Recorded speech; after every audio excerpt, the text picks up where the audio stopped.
Dengue. तो dengue जो है वो कोज उसका है virus. Virus is the arbovirus. Dengue is an arthropod borne disease. Incubation period है इसका 3 to 10 days। ट्रांसमिशन इसका होता है वेक्टर एडिस इजिप्टी के थ्रू। मतलब डेंगू का कोज है वायरस अर्बोवायरस, ट्रांसमिशन करता है वेक्टर एडिस इजिप्टी। डेंगू वायरस जो है उसके 4 टाइप्स है, 1, 2, 3 एंड 4। इसमें से सबसे ज़्यादा मोस्ट सीवियर डेंगू टाइप 2 है। डेंगू फीवर जो है उसके 3 टाइप्स हैं, जैसे कि dengue classical fever, dengue hemorrhagic fever and dengue hemorrhagic fever with shock. जैसे जैसे हम आगे जाएंगे टाइप्स में, इट मीन्स कि सिवियर साइन एंड सिम्टम्स देखने को मिलेंगे, दैट भी हो सकता है। ठीक है, अब क्या है कि डेंगू, उसमें है डेंगू क्लासिकल फीवर। तो जो डेंगू क्लासिकल फीवर होता है, ठीक है, उसमें कौन से साइन एंड सिम्टम्स हमको देखने को मिलेंगे, राइट? तो उसमें जो है हमको देखने को मिलेगा कि भाई प्लेटलेट डिक्रीज हो जाएगा। ठीक है, फिर उसके साथ जो है कि प्लेटलेट डिक्रीज होना उसको क्या बोलते थे, थ्रोम्बोसाइटोपेनिया। WBC डिक्रीज होना उसको क्या बोलते हैं, तो उसको हम बोलते हैं ल्यूकोसाइटोपेनिया। डायरिया, वॉमिटिंग भी होगा, हाई ग्रेड फीवर होगा, हीमो कंसंट्रेशन मतलब कि एसिटी एंड हीमोग्लोबिन इंक्रीज रहेगा, रिट्रो और बाइटल हेडेक मतलब कि हेडेक होगा, और उसके साथ साथ में क्या होगा कि जो आइस है उसके सराउंडिंग्स एरिया में जो है वो उसको पेन फील होगा। That's are all the sign and symptoms refer to the dengue classical fever. The next it is the dengue hemorrhagic fever without shock. Okay, उसमें हम क्या चेक करेंगे, हेमोरेजिक साइन, ब्लीडिंग देखने को मिलेगा। इसको जो है हम कैसे सजेस्ट करेंगे, तो टूर्निकेट टेस्ट से।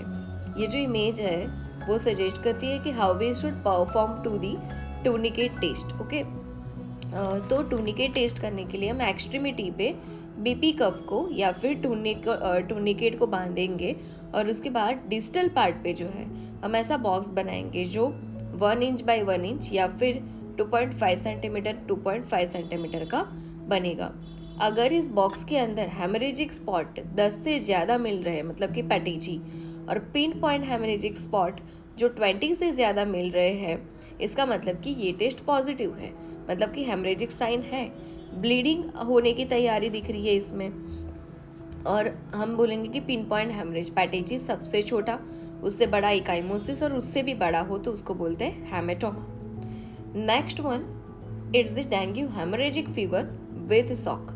ठीक है, उसमें क्या आएगा, DSSP उसको बोलेंगे, मतलब कि डेंगू सॉक सिंड्रोम। इसमें होगा क्या, मल्टीपल ऑर्गन सिस्टम्स फेल होगा। ठीक है, तो फिर क्या बोला है कि भी more than 2 vital organs are fail, उसको बोलेंगे dengue hemorrhagic fever with sock.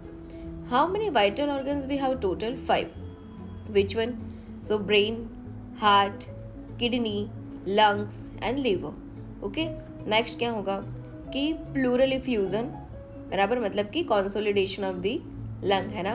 फिर जो है वो क्या होगा, प्लूरल इफ्यूजन मतलब कि लंग एरियाज में जो है वो फ्लूइड्स कलेक्शन होगा। एसाइटिस होगा, वो भी एडिमा टाइप है। ARDS acute respiratory distress syndrome, renal failure. Septic shock मतलब क्या कि इन्फेक्शंस की वजह से अगर हमको शॉक लगता है तो वो सेप्टिक शॉक है। कोएगुलेशन एब्नॉर्मलिटी, क्लॉटिंग में कोई ना कोई डिफिकल्टी रहेगी।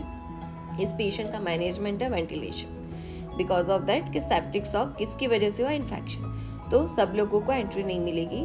इस patient is due for the ventilate. In the dengue high grade fever is occur, है ना, that's why is also known as the break bone fever, हड्डी तोड़ बुखार इसको बोला जाता है। What should we manage into the dengue, तो हम पेशेंट को पेन हो रहा है ना, तो that's why we given to the patient acetaminophen and PCM का डोज जो है वो हम यहाँ पे देंगे 15 मिलीग्राम पर kilogram body weight 3 to 4 days तक। अगर मानो कि PCM का साइड इफेक्ट्स कौन सा है, तो हेपेटोटॉक्सिसिटी हो जाएगा इसमें। ओके, एंटीडोट क्या देंगे हम, N-एसिटाइलसिस्टीन देंगे। पेशेंट को हम बोलेंगे कि CBR मतलब कि कंप्लीट बेड रेस्ट करें। ठीक है, दूसरा क्या बोला जाता है कि कभी भी इसमें NSAIDs जो है, non steroidal anti inflammatory drugs, pain को कम करने के लिए नहीं देंगे। पेन हम कम करेंगे एसिटामिनोफेन और PCM से, बस। NSAIDs हम कभी भी नहीं देंगे। क्यों? क्योंकि ये जो है हम जब देंगे, ऑलरेडी डेंगू में प्लेटलेट कम हो रहा है, और एनासिड्स देने से प्लेटलेट और ज़्यादा कम होगा, है ना, तो इसकी वजह से हम इसको नहीं देते हैं। हाइड्रेशन, पेशेंट को फुल्ली हाइड्रेट करेंगे, बिकॉज ऑफ डिहाइड्रेशन हो ही रहा था। हाइड्रेशन करने के लिए हम अगर माइल्ड एंड मॉडरेट डिहाइड्रेशन है तब तक ओरल का यूज़ करेंगे। शिवियर डिहाइड्रेशन हो जाता है, we should only suggest for that patient to the IVF IV fluid. अगर हम बोले कि dengue fever has the vaccine, yes obviously it's has the vaccine and the vaccine is of like that prophylactic tetravalent live attenuated vaccine we should use into the treat of the dengue। and ये जो vaccine है ये किसने developed किया, तो Sanofi pasture करके था, उसने दिसंबर 2015 में ये वैक्सीन को पाया है। 0.5 ml का डोज होता है, 3 डोजेज देते हैं, 6 मंथ्स के गैप से देते हैं। तो that's are all related to the dengue fever. Okay, thank you.